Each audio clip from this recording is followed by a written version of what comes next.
Today I will discuss about the mole concept, right?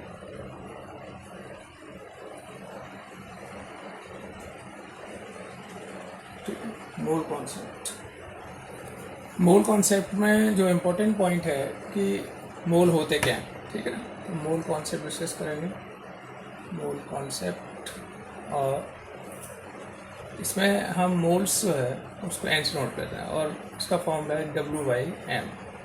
W का मतलब होता है गिवन मास और m का मतलब होता है molar mass.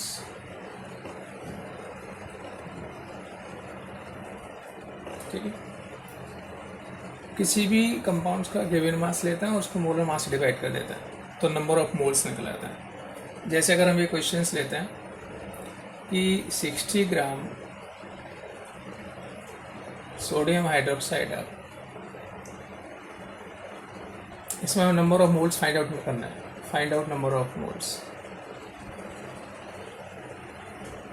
Number of moles निकालना है।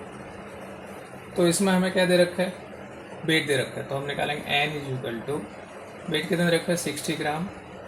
मोलर और मास ऑफ सोडियम हाइड्रोक्साइड का निकालते हैं हम लोग, तो सोडियम हाइड्रोक्साइड का मोलर मास, सोडियम का 23, 16 + 1, राइट, कितना हो गया हमारा 40 हो गया, डिवाइडेड बाई 40। जीरो से कैंसिल करो, आ जाएगा 2, 3/2 मतलब 1.5। ये हमारे मोल्स आ गए, ठीक है। तो मोल्स निकालने का जो तरीका हमारा ये है, इसमें हमारे मोल्स आते हैं, इस तरीके से मोल्स निकालते हैं, राइट।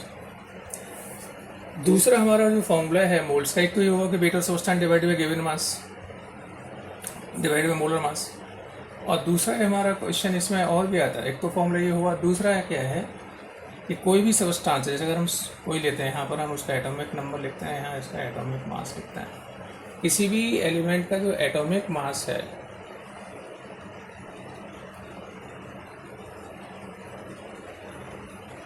उसको हम ग्राम में लेते हैं, तो उसे बोलते हैं gram atomic mass, gram atomic mass. जैसे हम सोडियम लेते हैं 1123, तो ये 23 जो है ना वो क्या है, इसका ग्राम एटॉमिक मास, ठीक है, क्या है, ग्राम एटॉमिक मास। ये भी जो है 1 मोल के बराबर होता है, 1 मोल। ऐसे अगर हम कोई मॉलिक्यूल लेते हैं, जैसे CO2 लिया हमने, तो CO2 का मॉलिक्यूलर मास 44 होता है। जब इसे ग्राम में लेंगे तो उसे बोलते हैं gram molecular mass, gram molecular mass. Gram molecular mass ये भी 1 मोल के बराबर होता है, ठीक है। तो इस तरीके से 2 इम्पॉर्टेंट पॉइंट्स हैं मोल के जो हमने यहाँ लिखे हैं। प्लीज़ आप इसे नोट डाउन करो, फिर आगे डिस्कस करेंगे। Okay, thank you.